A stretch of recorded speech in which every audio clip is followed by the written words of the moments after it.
Eterlikler yurttaşlar, Taparaga hoş geldin. Merdan Bey hoş geldiniz. Salam, salam Hayat Hanım, Merdan Bey, salam. O size iyi yayınlar diyerler mi Türkler? İyi yayınlar. O sizin hizmetinizde. Bu ne manada gururun edeli Hayat Hanım. Sen bizi yönlendir, alıp barcı. Sen oradan kovu. Olya Taparaga. Bugün pakta var da gurrun etsek.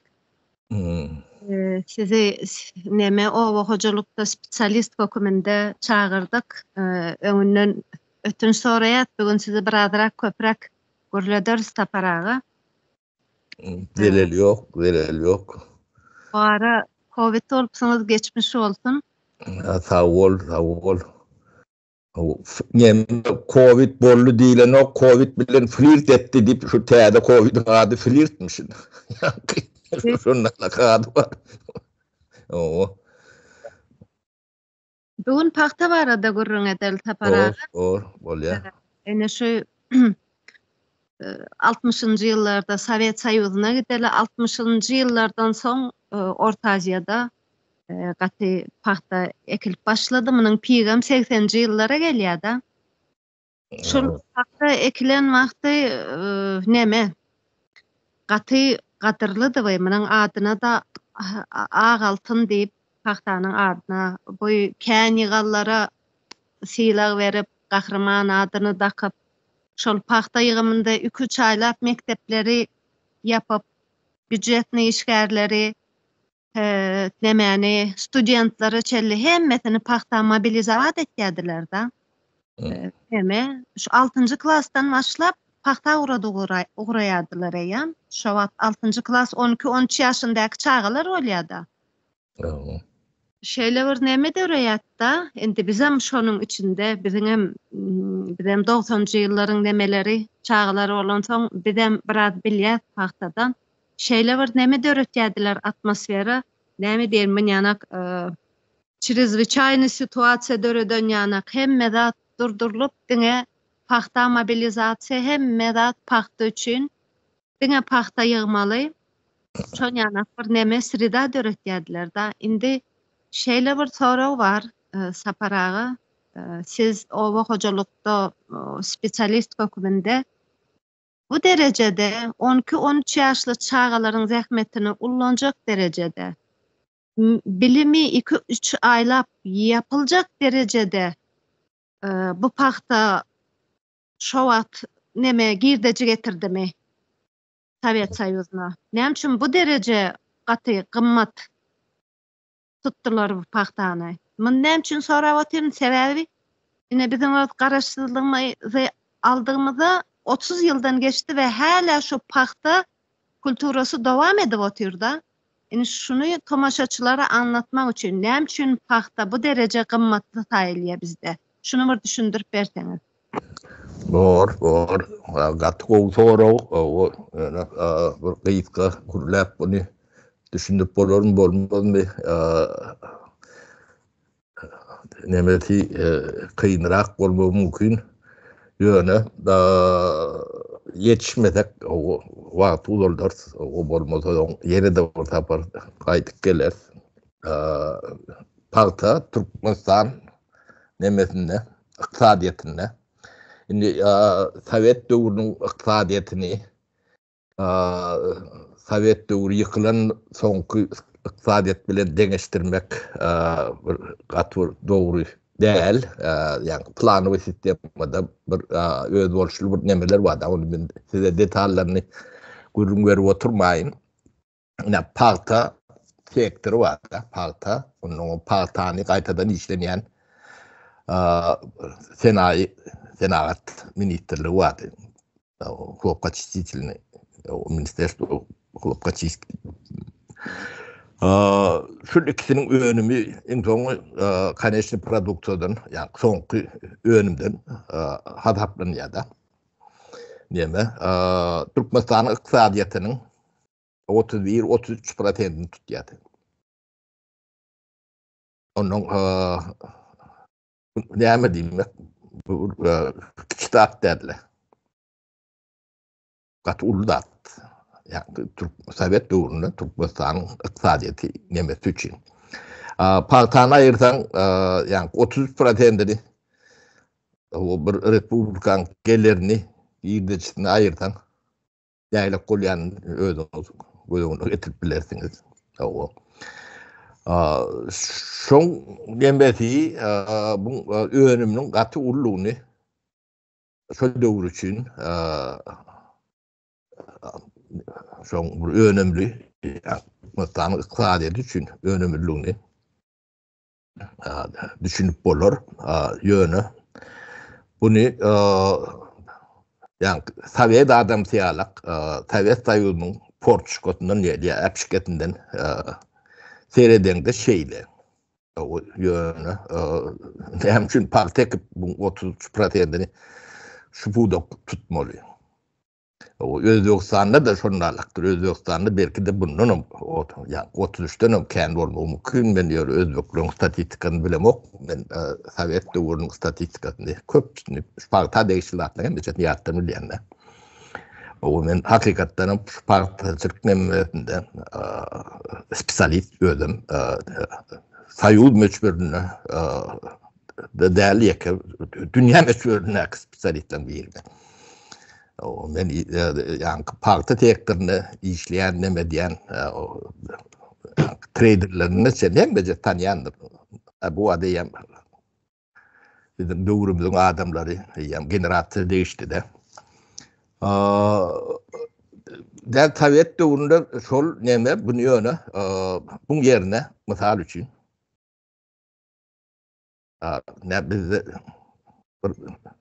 ben değiştirip nemetik göreyim ne size düşündürecek olayım. Sovyet yıkılan son biz o huzurun perifilir de belli demesi var da planımız var da.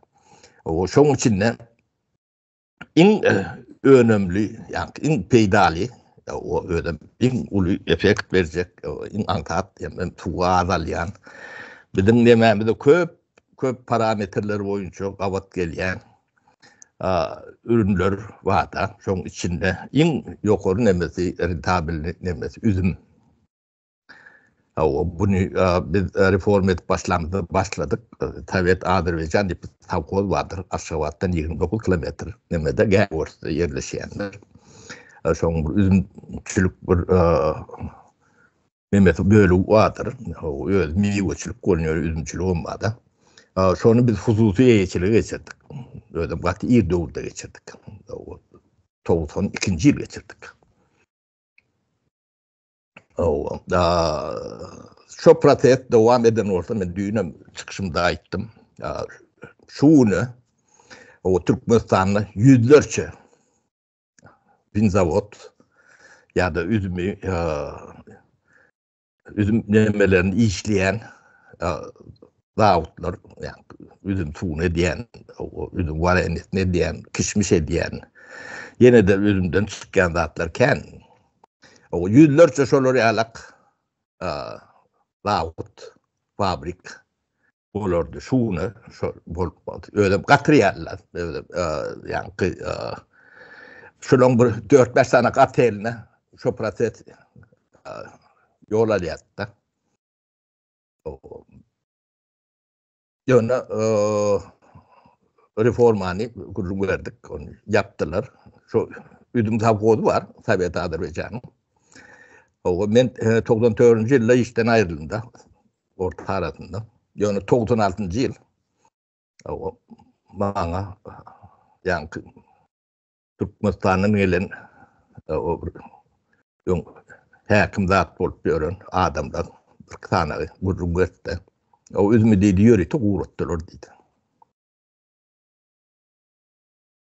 Hem için dedim onu, üçüğünü yok dedi. Üçüğünü siz şu taydan geçiptiniz diye de. O şu tay reform ediliptir, hususiyetçiliğe çıktır. Onun o alva bulunuk diye, onun çok gidrantları var da, suyu kanallan yok koyup dağın nemetine seni çıkarmalılar. Onu da ilmi ama yani gidrant diye nasotlar nemeler olmalı. Onu da şeriattan getirilen olmalı. Şontani almatına dövüt koydurur diye şunu da gallet. Yönü parta Türkmenistan için ayrılğınç betbağçılıktır. Bunu bir katı kuvuliyet. Bunu ekrandan kıygırıp görmese biz bu işin getiren ziyanını Türkmenistan yeni 100 yıllanam Özbekistan'ın şeyini alaktır. 100 yıllanam öğüdünü doğru bilmeyiz. Bu hem ekolojiye getiren ziyanını hem şu halka yıkılan ziyan neme getirilen ziyan o netilleri yok diye de. Cahile diye neden mektepler var adı gurum ettim tabi student kam urşa giden yalak yani studentlerin 3 ayını partiye geldiler de köp girdiler öyle gerekli adam değil yani el bilen yığılayan parta bir de o hocalık minitliği geçiyençe bir 65-70-68-70% maşinle ilgiliyatta. Bir 92. yılda aramızda şunu 80-87%'e yetirdik. Partalı maşinle yığmak.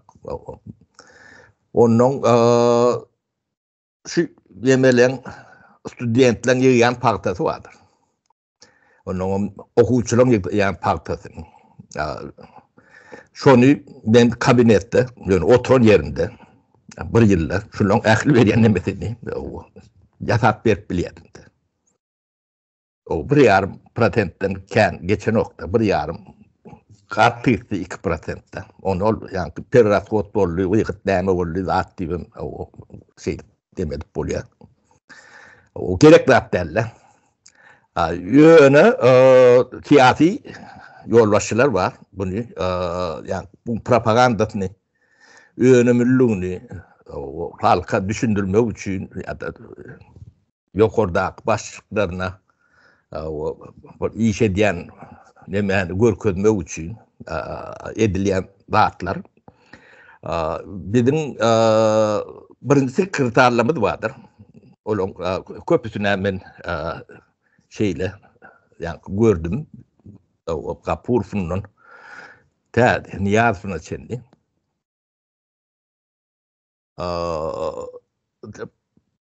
Olur iktisadiyetten düşünen zatları hiç vaktim yoktu.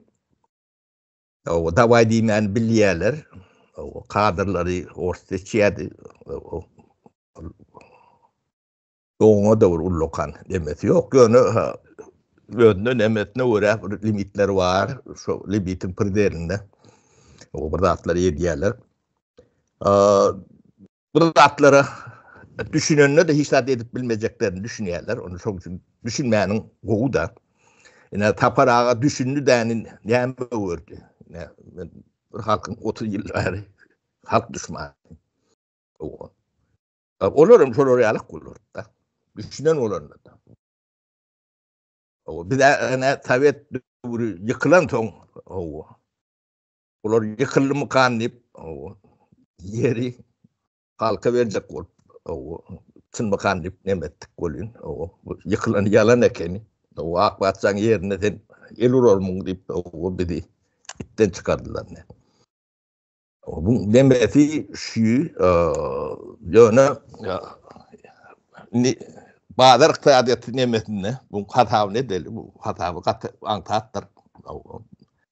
Bunu islendik iyileşimiz. Bu yattan hata çıkarıp bilir. Parta çiğitli partan 31-32% suyum çıkandır. O 56-52%, 60% çiğittir. O sortuna hiline nemetine var olan son nemet yerine kaydır yani. Lint uluk puh deyip badatlar vardır. Olur 1,5%, 2% şolar ýalak nemedik. Diýe galanym ugar diýip todap ýatan neme bolup gidýär.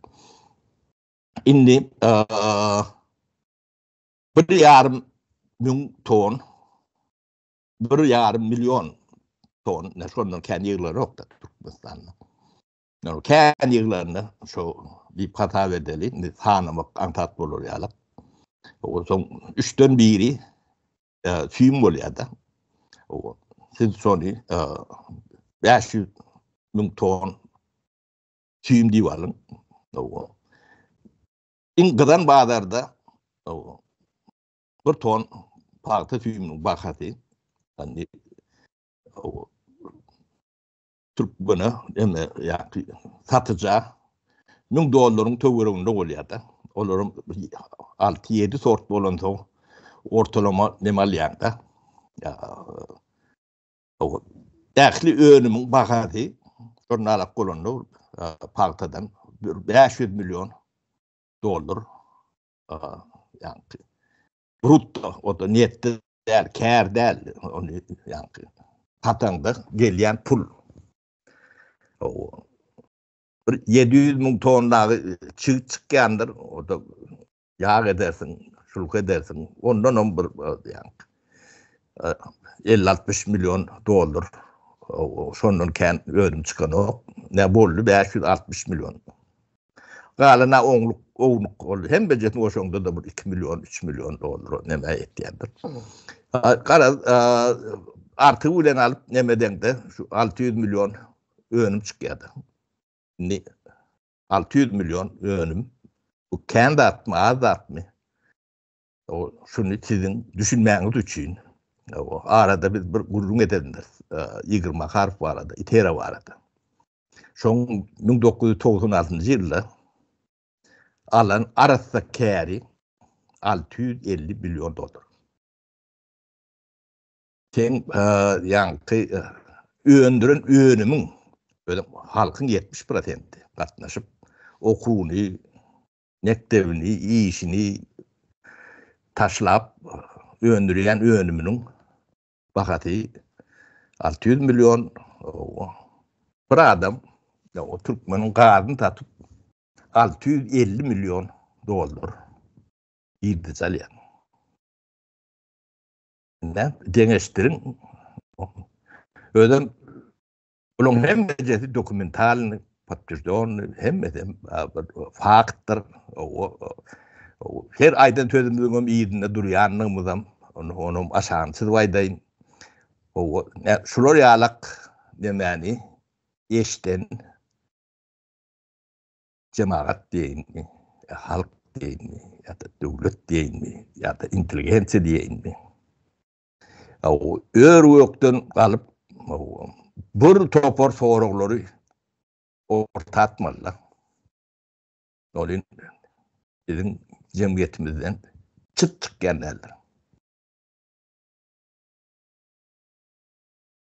Bu ýa-ni party görmegiň özü bir problemi bolsa, bu da bir zadyň netijesi, bir döwletiň koloniýasy. O koloniýada sen ay uçyan rakete yatamarsan, partatını ýup berersin. O Sovet Soýuzy üçin peýdalym, peýdali. Şu parta bolmasa bunu daşardan valuta berip Hindistandan almaly. Mısır'dan almaly. Afrika'dan almaly, bir yerlerden almaly. O ýöne sen ardan iş güýjüň bar. Gidenem territoriýaň bar. O gulun kän o taýda altyn pul berip dämetjek, ne? Özbekistan, Türkmenistan. O bu neme Sovet demesine kendi atýardy. Halky geydirmeli. Armiýany geydirmeli. O etkeri geydirmeli. Etkeriň boşlady var. O bilýosy var, partiýankasy var, o prostüni var, nawlykasy var. O 3 milyon etkerim var. Döne etker alan. yönü kalın. Yani 300 milyon oğlum halkın var. Onun Türk maykatına senin bir yerden çıkmana, zorağına senin, kuyunluğuna senin. Şunu üpçüne diye. Yani Orta Asya'daki kolonyaları ortaya değil. Ortaya şunu demetmese daşa yurttan almalı. Altın pul almalı. Altın pul elimde ama defisit olan. Evet doğru. O yıkılışını demesi şu altın pul defisit olan çok yıkılıyor. Biz yani parta dendir ulçuluk değil yandır. Köle. O Türkler doğru koyup durmuyor. Biz doğru aydıyak mı? Biz kul diyas olun. Olur köle diyorlar. Türkler kulum var. Kul sözüm var. Olur da oluyor. Köle nemesi oturup dur. Ödem doğru gelişiyeden. Yani sömürüyorlar.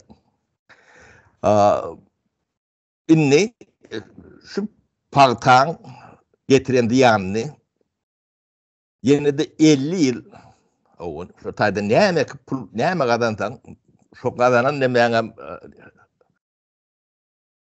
şu getiren diyanın üstün yapmak için nemeden de çıkaranda da nemesini ödeyecek manası yok. Yöne imperiyan o da aladalar. Hiç nemesinde değil. Taşlar gider. Aral köylüyalak todar yatarsın. Ne mi? O. Bizim yağdayımız şu. Yöne bizim problemamız o parta değiller. Ne ile problemi doğurdu parta değiller. Parta neticeyektir. Şu parta yığılıp yok yani tenağatını gösterip bilen. Şu parta yığılıp yok yani şunu ne bir 2 yılda 70%'den 85%'e çıkardık da maşin bilen. Şimdi 99%'den bildirip buluyor maşinler. O maşin köpüldürsün bu. O kıymet değil. O etme netin bağ oldu. Kıymet değil. O 99% neme diyen oldu. O adamlar parta kovup görmedi gerek gel. Onu ekayen dedi. Sen imtihanlarına yani insanın intelektüel nemetine bir zeper veremekte. Yöne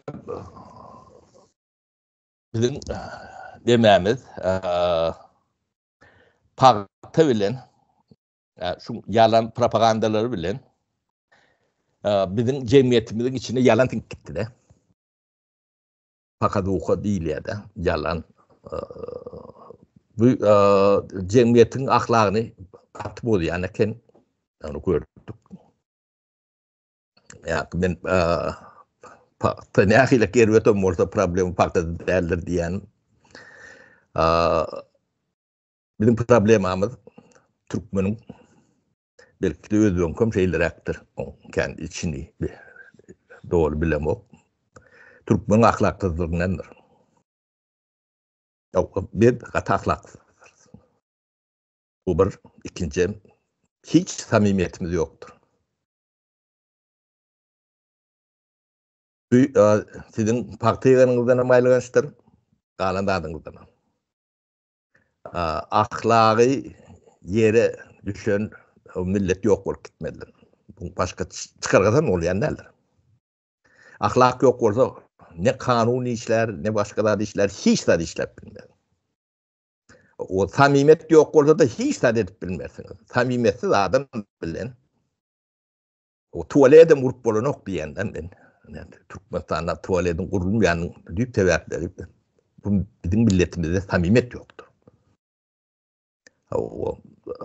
Bu meselenin yanında o Niyazi o Berdi Muhammedov'lara her ile günahın üstlerine atıverin.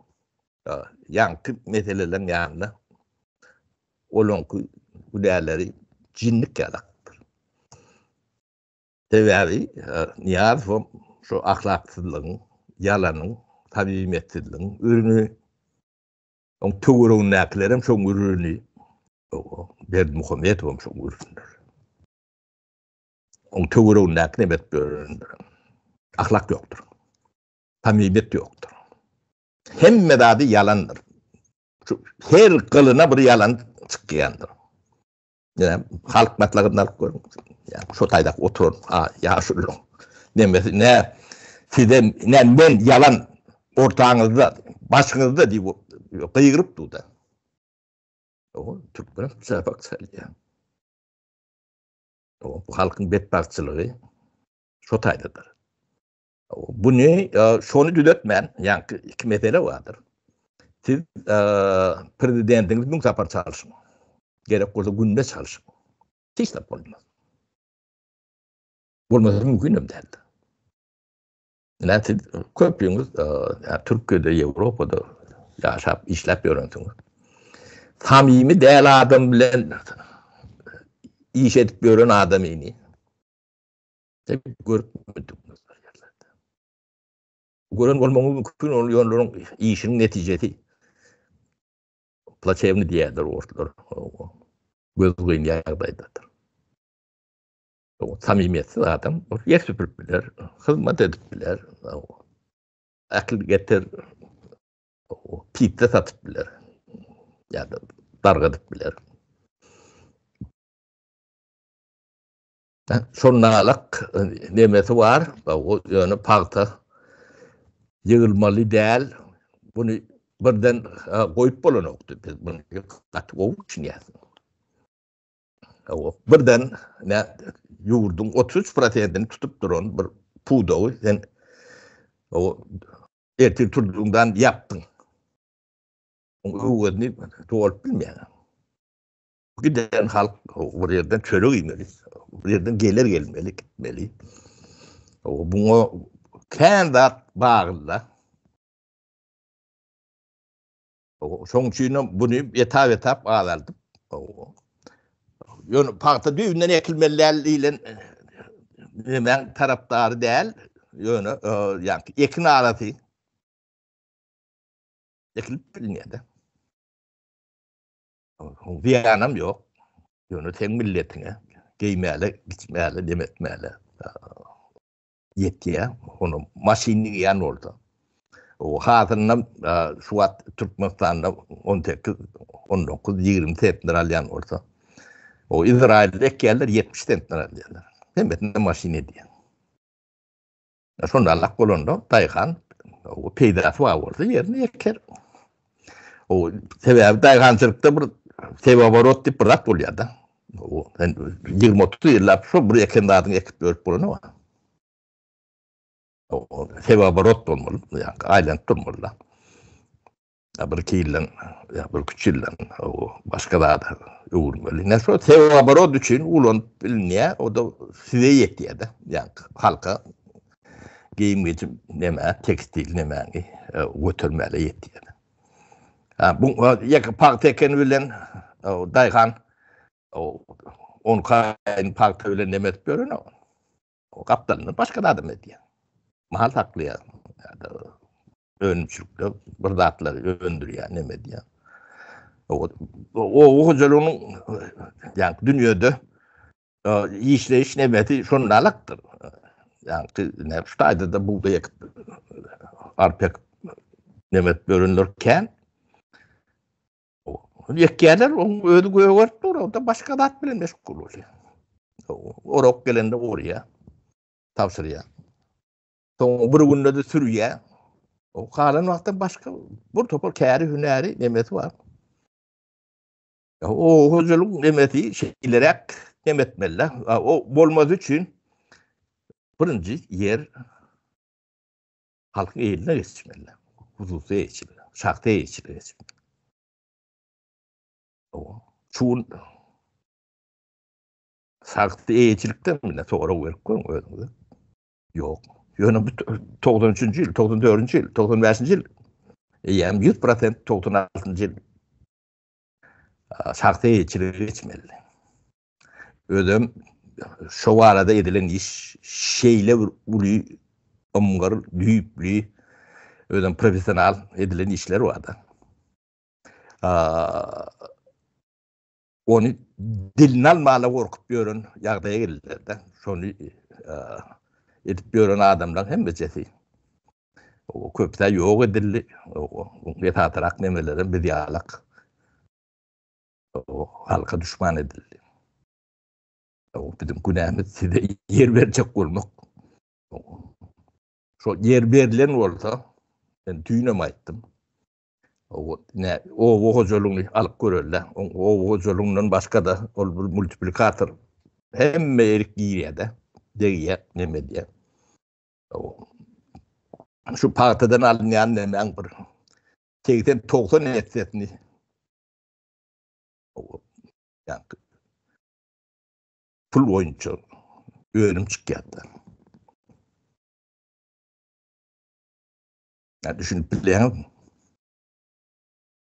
Ya bular nämen öňüni allar. Halk azaplyga çıkýardy. O şonu garaşsyz däl biz orsa bagşly değişli näme diýenne de o ykysady güýjüň wa bolsa halk aşağından asfalttan yandan çıkışarak çıkıp gidiyordu. Ödüm ağzından bir bu da atların hem bir kitabı var. Şu atları bol mantıklı yazdan ayda oturuyorlar. Şu 150 tane bin davut bolcağı gözü görünüp tuttu. Devletin kömdel halkın merdanın ki serdarın ki ayet kanunun ki yenevin ki mal var şu devlerde mal ne irşaklı mal 2 milyondan uğrak sığır var da o idil sütön veren ok demeden ok şol adından 20-30 milyon bolýarda şu onu giden tüýde önümçülük pramyşlynysy et önümçülüğün pramyşlynysy o tüwdäsi yine de yüzlerce fabrik. Öyle şu döwrüň nemetem ortada sermayetem aýlanyp durýar elimde ama bir gün her ýylla o 1-200 sanak fermer edýärdi. Mahalle mülkli. Şu aýlanyp duran neme ortada. O wat Türkmenistany ýek o hojoluň nemesi.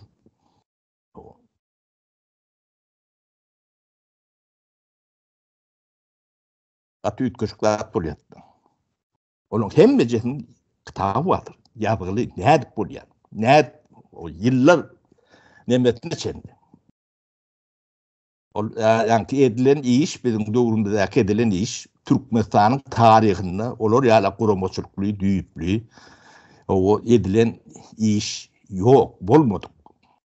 Onu aýtmaly men birine aýtdyjak bolup ýetdik de gören eşitten badyr o öwrünýän badyr diýip o özüň aýdyp oturmak gelşiksiz diýilen ýalak nemeden uğralyp o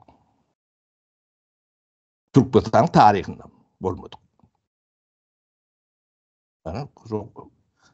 Bizden korkan nemelerim şol ykysady reformu.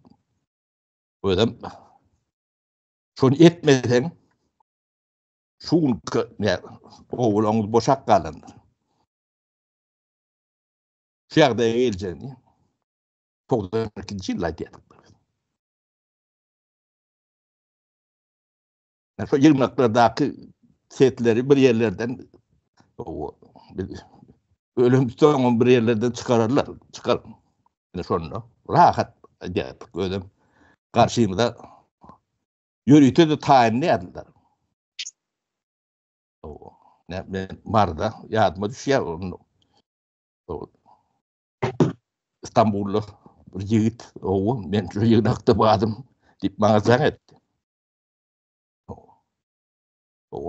Ne açar, haýdyňyz erkek bolsaňyz, akylly bolsaňyz, näde men ýerim alın deyip kıyırıp duran yerim vardı. Kurban biraz yakandan çekkedi sapır, yuvuş bulur çok idare edip bilmez diye.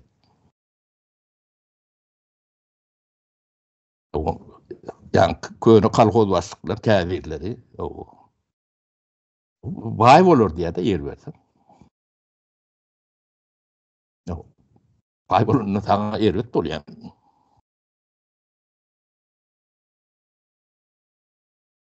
Onun Sovet demeti yetiştiren adamsı, gaylap bilen adamsı, ödünü dini alak, gaylap bilen adamsı kânekin.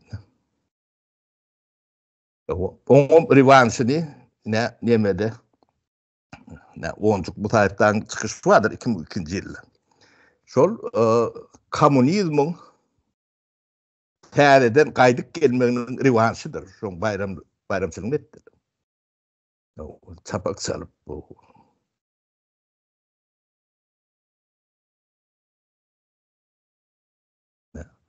Oncuk bu tarihler. Onların şarik diye başka deyip bilecek dememizim yok. O yurdun içinde daşında bayram ettiler. Ben apatsan edip öğrendim köpsü. Bayram edip öğrenirdim. Adamlar tamimiyet, ahlaklılık yani şun demesi bir şey. Suud namati hemen tarihi emelleri şey. Bunu boynuna da alıp bilen yok bulur. Ben aydiyana. Onun karşı yok belli değerli deyip bilen adam yoktur.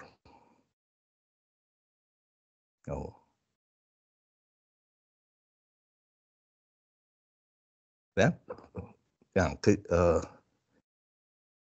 yalanın, samimiyetsizliğin, ahlaksızlığın o nivetini şu an Türkmen çekip yok. Ya artık göç etti. Bu göç Türkmen'in tarihinde bulur alap göç. Yıl bolmadık da. O yankı Selçuk dövrüne göç var. Anadolu'ya göç vardı Selçuk dövründe. Şunun kendiler. Uç yok. Hiç de yok. Dur Osman'ın aşağında yaşat görün Türkmen. O 60-70% göç ediyor. Buna da hiç kim yani ne cevap veriyor. Ne ahlaklılığın ağır başı diyen dağıtlar. Ne bu bağ dediği bilmediklerini oluyor. Ne bunun adını doğru oluyor göç deyip. Ya da şu teritoryanı boşaltmak, yani Türkmen'i katıp çıkarmak bolup bilir. Yani şu gurumlu diyen yok da. Seviyemi ödleyen yok. Seviyemi ödleseler, yani çok reforma gelmeli 94. yılda. Onun bunu hem için sakladın, bile doğru çıkmalı. O kim sakladı oraya iyiden?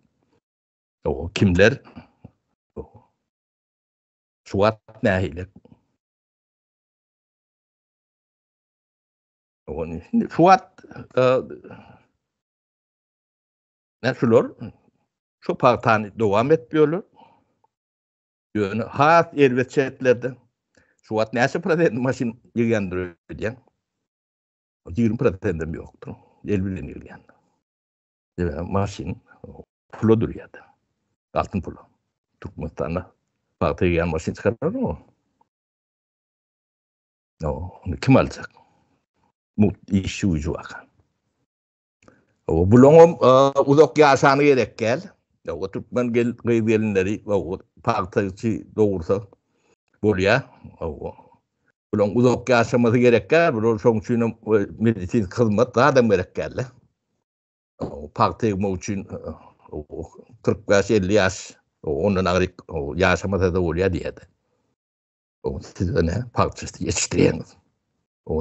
Sizin tuvaletinizin yokluğu bir kaptalı şundan.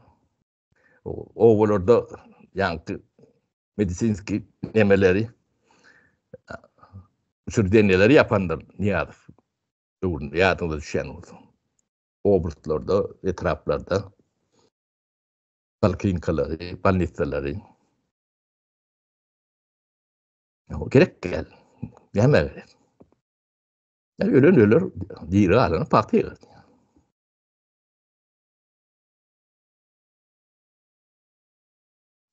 Buna da millet tomoşaçı. Onun bunu ağırlap bolya deyip o harkmatlarına şunu ağırlayış nemelerinin priyomlarını, formüllerini seyredin. Yalan. Doğru şunu. Samimiyetsizlik. O samimiyet dile söz manası bilen yok da. Onun yalan sözlüyorlar. O yalanına da inanmalı diyorlar da. O sen yalanına inanmasan sen elbet adam.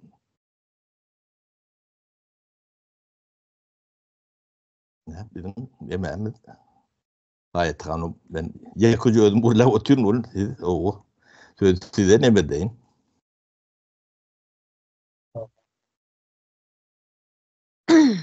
Merdan Bey sizin berjek soruňyz ýa-da babatda açakladyňyz barmy?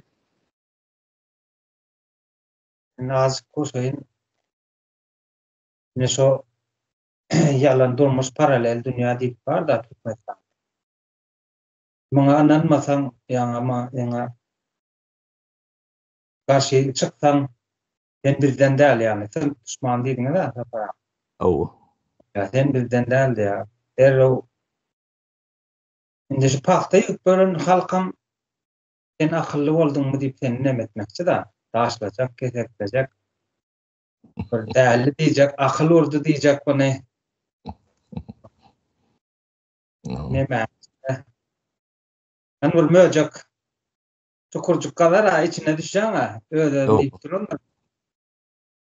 Öğünün değil doğru çıkan aydın neme fikirli adamım öyle yok edip bilen cemiyet türettirler da. Bu yankı imperiyan demeti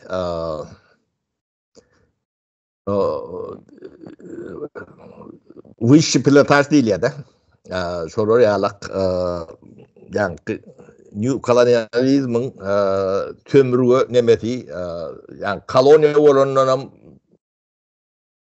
vahşi hemen ägirde onu yani suratlanır da kıyın tevavi hiç sadece cevap veren oklarda. O sonradan bizim kim değil ya da öldürün ki diye. Öldürün hatta ben yıldır yani. Yani yılla 96. yılla 650 milyon olur. Arada girdi zaten Makarov Türkmenlerin nimetine cevap verdi. Ya şu parti görünür niye üretini demediler. Ödem yeki ortmek parti giden yoktur. Onun partilen yerlerde kendi ort kriten bulacak manan yoktur. Yaşan oklarım. Sen şu taydanım çıkarıp bilen de. Yöne yankı bunu upravlaya dediğin yani parti arasılış ministerliği var. O tayda duruşunu ort. Şunun içinde ben bir yabancı yalak olup bir kılanak Türkmen var. O şeylik yetiştik şu tayda. O ministerimiz ort. Ministrimiz ort. Načalnik addelimiz ort. Partorumuz da senin ortada. Biz neme yani Kızılderili alak olup men plan var delle işleyelim de 13 tane tarihçi çok gelinler 13 tane benim yekece student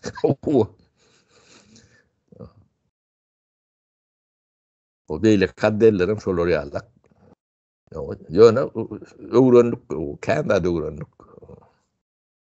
Bizim şu plan var diyelim başlığı var Nikolay'ın ilina diyorlar.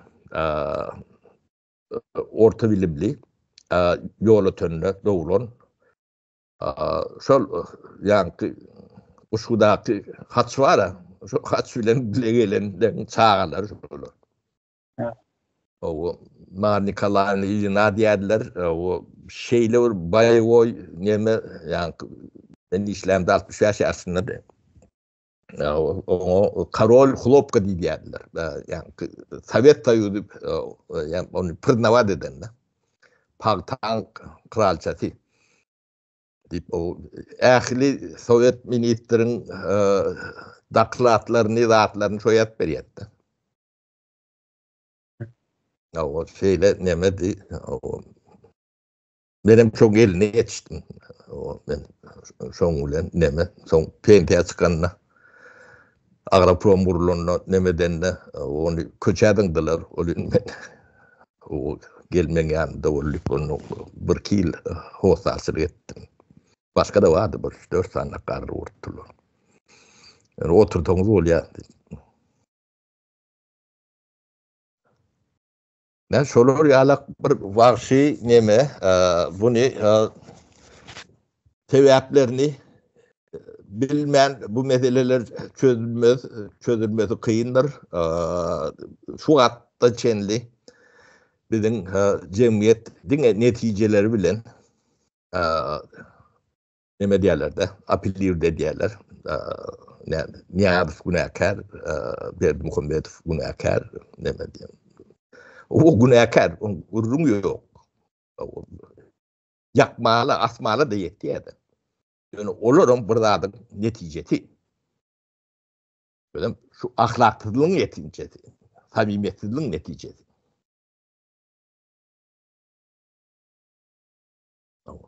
Sonu yani seviyemini ortadan ayırman, neticesini ayıranın ulen ütkücoklar yoklar. Bizim düşünmeli rahatlamız şeylerek ben düşünüşümce buna da yankı karşılığı var adamdan o argumentlerini eşitmek isteyen elbette oluyor. Argumentiyi dedip aydık bilecek o tek duşan yok bir yerlerden çıkaymak mümkün o karşıyat o sizden o ben burla oturmayın yakıcıyordum. Para. 1994 yıldaki reformadaki adamlar beyinleri, şu adam var da şu beyinler kasaplap verip siyahdayn üzümekende 100 este 200 este paktadan o olacak yani özün yere es olacaksın diyen bunun şoňa ikerlik ayak bilen direnip geçmeyecek ol şöyle cemiyete ağır urgu veripdir da bey nemeler imperiyanın nemesi da propaganda Neme propagandist katı keyan yetiştiriyediler de. Bular yankı ideolojik frontun kahramanları hem tövüşücüleri diyen diyalak neme. Onun cemiyeti şekillendiriyen ne solar architector diyen yani cemiyetin kamuoyunu oluşturan formirava ediyen adamlar da. Şu adam solon vekillerini daşınızda görüyensiniz. Bir de yani ses tonundan tanıyasınız. Onu bir kitap parmağınızı duvara yardırıp çok düşünmemiz mümkün. Bir de bunları uzaktan görüyensiniz. Bu adam şoların devamı men edip verecek dinlemeni ver ya da biz oturum men edip veren $5 verecek aklına men baş olayın size men edip verecek meni yaşatacak sen yere ol deyip aydan nokta başkaça sözler bilen o adamlar Şu atları tecrübeni öğrenmeli. Bunu kıyınan değil.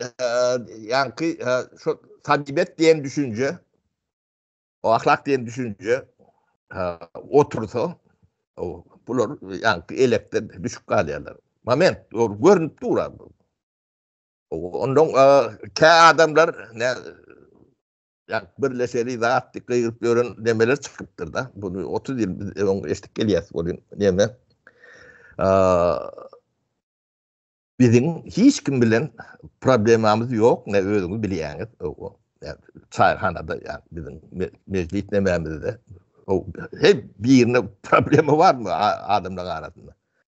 Yok. O pikirini aytsan baş üstüne aydıp bilsen bolýar.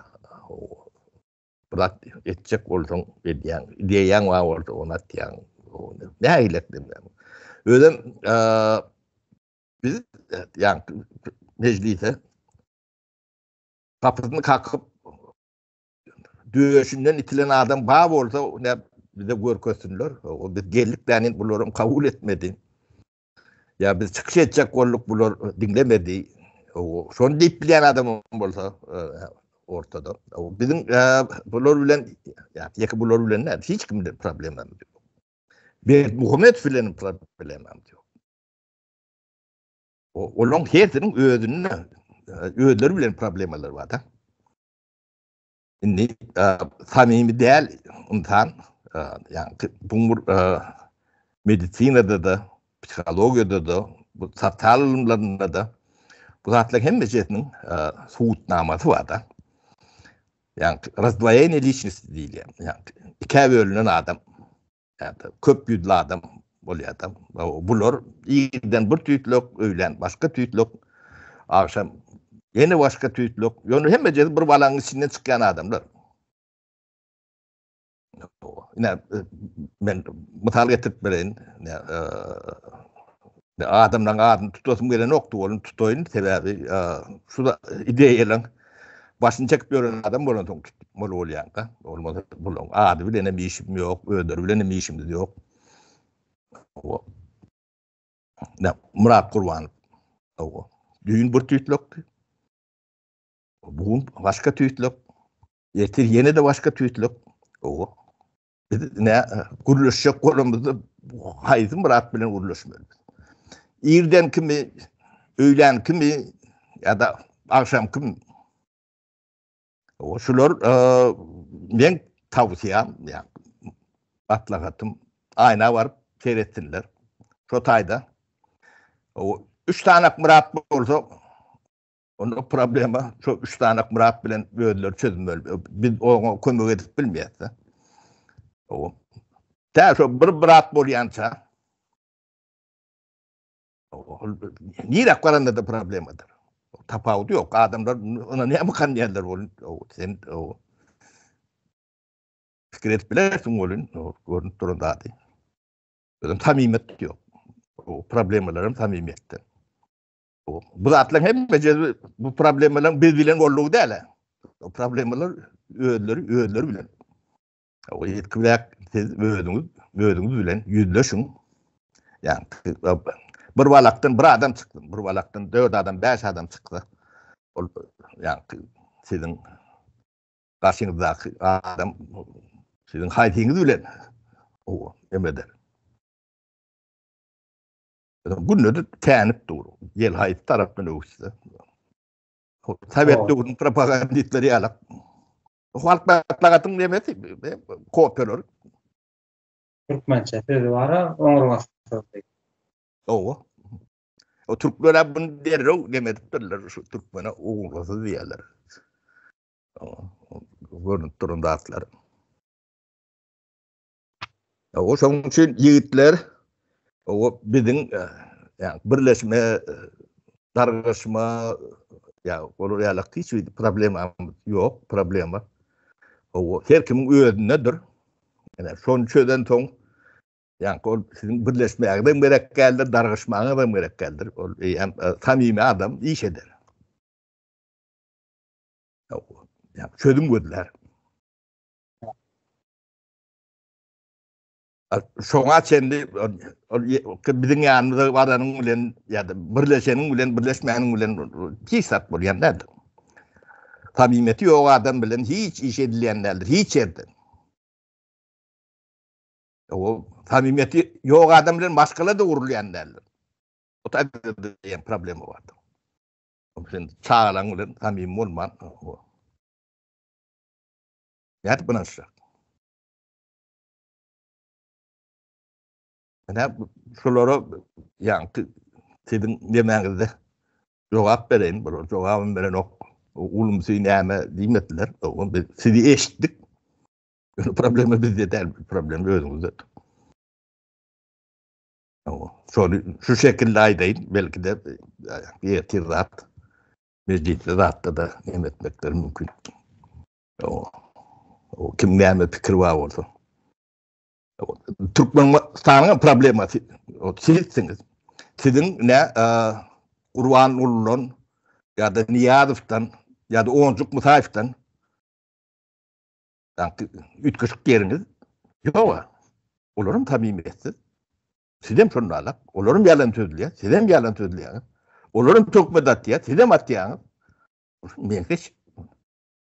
O Urvan Uluyunu Murat bilen sarsandı näme ütkär ödüyor. Ya da berdi bilen sarsandı.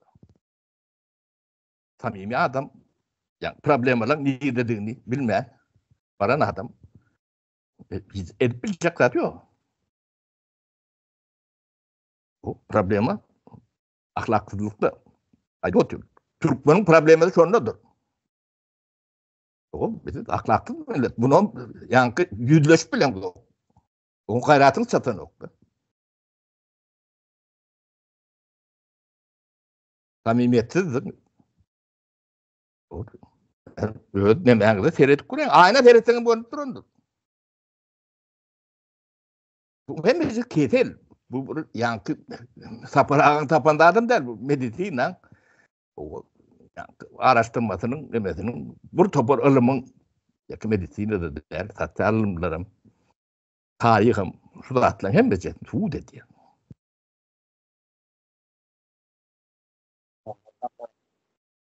Oňurga bolmasa iligem bolan o kenda. İlik bolmasa da Yok, hep bolsun. Sen ne gürleştin, ertin bir adam. Sen öyleden sonra bir işin devam ediyorsun. Öyleden sonra başka adam. Ertirim yeni başkan. Ben şu bir balanın içindeki adam.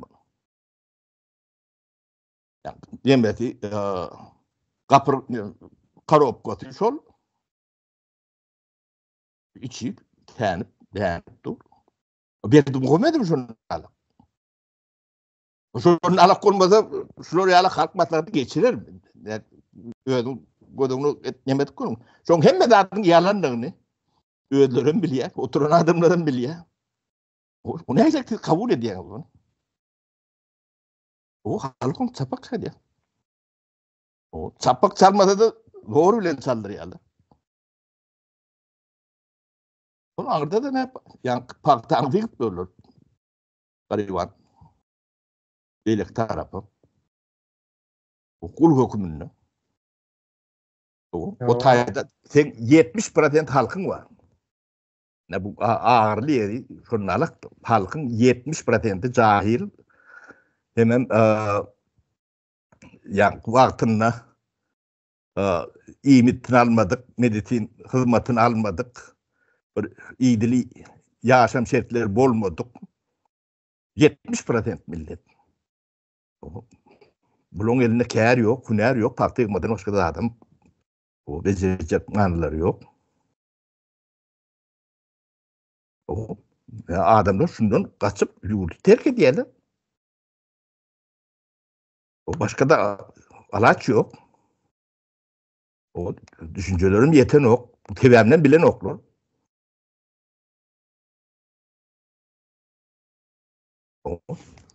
Şu reformları ne yapayım? Şunu soruyan adam yok. O bunu kim cevap verecek? Ne? 30 yılla Bolonya'nın gelen yerinde şu. O edip bilmeyen adam, düşünüp bilmeyen adam yok olsa o da bir problem mi? Yani o da atlar bağda. Ben çok şayatı olan çok ayrı oturuyorum. Şu yazılan kitapları, yazılan normatif aktları, ukadları, prikadları hem mezetini o arşivden silip süpürüp gidiyorlar. 30 yıllar şu ne diyorlardı? Buradan utanan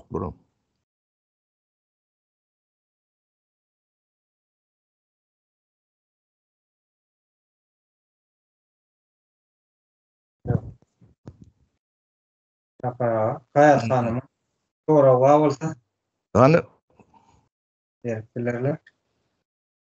Soragma yok, belin saparağı.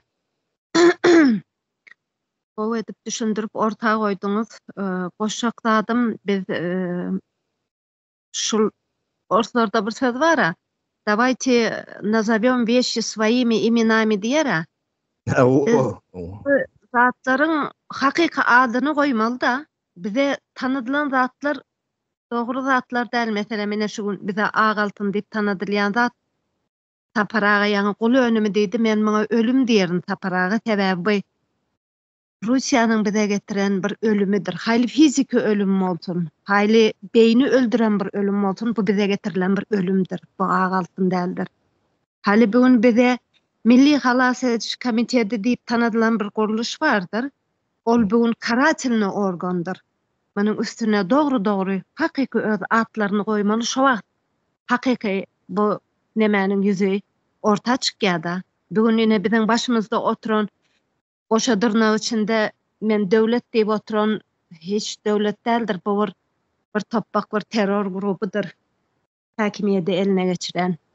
Bugün özüne sungut usatlary diýip oturan bir elit kısmı vardır. Ol propagandistlerdir buların hemmesi. Biz bu zatların hemmesinin doğru adyny üstüne koymalıdır. Ve bugün Saparan aýdaşyndan ine şu zatlar çykýan. Biz hiç wagt garaşladığımızı tam anlamıyla alan bir neme däl, ýurt däl. Biz hala şol Sovet rejimi hala dowam etip gelýär. Diňejik munyň rengi değişendir, nemesi değişendir, simbaly değişendir belki. Öň kommunistik parça bolsa bugün dini getirendirler başımıza. Aynı yönü nämesi değişti de aynı şol institutlar, şol Homo Sovetikus diýär bir termini vardır döreden. Şu Sovet rejiminin döreden bir insanı vardır. Şol insanı döreden institutlar hala bugün dowam etip gelýär. Ayak üstünlüğünden ведущий direktivni orgun yeni alak neme. Ve bugün yine elimizde näme var? Bir çüren bir toplum var. Hiç bunu reanimirede olmayacak derecede bir çüren toplumumuz var ve bunu sil baştan bütün bu zatları öçürüp silip gaytaltanan politik bir reforma, ekonomik bir reforma, sosyal, bilim ulgamında düýpden reforma geçirmeden täze, hakiki, ahlagy bolan bir insan döretmek üçin ýörite institutlar döredilmese bu munyň başga bir çözümi ýokdur. Hem pikir, Hayat Hanım, siz bilen hem pikir şu meselede. Merdamek soraňyz wan başga bir tagatdan geçipdir. Gaty uzağa da çekmäli. Sorar. Haydi. Eşitilecek zatlarımız eşittik. Adam dinler, netice çıkarır. Cevaplarına aydıldı diye. O sebebi Berdimuhamedov ya Niyazov deyip o ağırlanıp görmem. Düýp sebep, olorun sebepdir, olur bir zatın neticesidir. Düýp sebep, yine de bir sapar aşansız vaydayın. O halkın samimiyetsizligidir. Samimiyetsizlik diýmek, yalançylyk diýmekdir. O bir kaptal şonun alakdyr. Ondan da düýplerekdir samimiyetsizlik. İkinci tarapdan ahlaklılıktır. Yani Türkmenin betbagçılığı ne? Şo taýdan gelýär. Şo meseleni galdyrman, çözmän, o şoňa yani gerek bolsa baka bermän, ya ýüzleşmän. O Türkmenin alyp biljek galatam ýok, edip biljek işim ýok. O bunu samimiyetimiz bilen, inancımız bilen aşansız vaydiyat. Şuna karşılığı var adam, ne tribuna. Argumentiv edip bilen ortalar. Yok şeyle dällip düşünüp bilen adam bağ olsa. Onu da var. açık biz bilen kucaklaşıp birleşip demek görmek gerek gel. Türkmen'in derdini ortaya çıkarıp çok çözümlü gözleyet. O bilenimizi öndürüyet. Biz bunu biri bilen kucaklaşıp etmeliyle de yoktur. Bunu her kim düşünen dağıdını ediveriyendir. Bunu şikayet edilen düzeltip bulayanlardır. Şikayet ediyen adam hiç vakit çözüm ödüleyenlerdir. Onları dolanı bilen hem o olmanın tebigatta yok manam derler. Elimizde ama şeyle de derler. Bir Muhammed yamanlasa ödü kovduruyor diye de. O şunlarla düşünce sink giriptir bunların köpüsüne. Yok, böyle derler. Samimiyeti dikeltmeyen, öyle türkü nemelen içinde yani anlık tebigatı nemesi in samimi gönümel neme Türkmen olunna Türkmeni şu derecede dahilat bilen o neme da ulu iş başardılar diyeyim o doğru olunmakan yani İmperiyan tarafında olduğunu içinden dörep nemettiler mi? Türkmen'in ahlakı katı yüren bunun ne aylak azam olsa boynumuza almak gerek.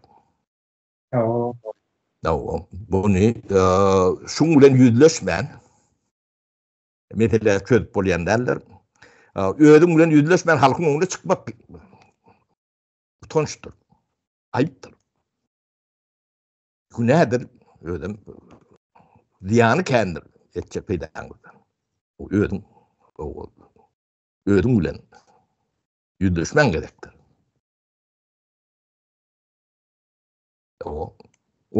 Sen ödüm bilen yüzleşmen birine bırdat inandıracak olayan o adam hem samtık inandıracak. Hem bana aydıp bilecek zatılım şu bu torayeli Awa şiirde onda torayalı saparağa Tanrı yalkasın. Sağ olun size de. Bilgileriniz katı kımmatlı biz için. Bilmedim. Men için yük. O siz için kımmatlı olup bilir olun. Bizim ömrümüzü koydurdu bilgiler. Bu da yani Türkmen'in demeti. O bağ olsa onun kadrini bilen yok olsa da bizim aklımız yeten yok diye de. O da bir problem. Bolya tav olun, o tavukta var söyleyeyim, iyileşler size tav olun, o nemeden ruhtan düşmeyen, o budatlan sebebi bilmeyen olsa, çözmen bilmeyendir. Sebebini bilmeyen, o çözüm tap bolyan derler. Köp kişi şunu edecek bolyadan, yani çözlük gibi veriyendir öyle değil çalışan. Yok, öyle derler. Bolya tav olun. Öyle sağ olun. Sağ olun.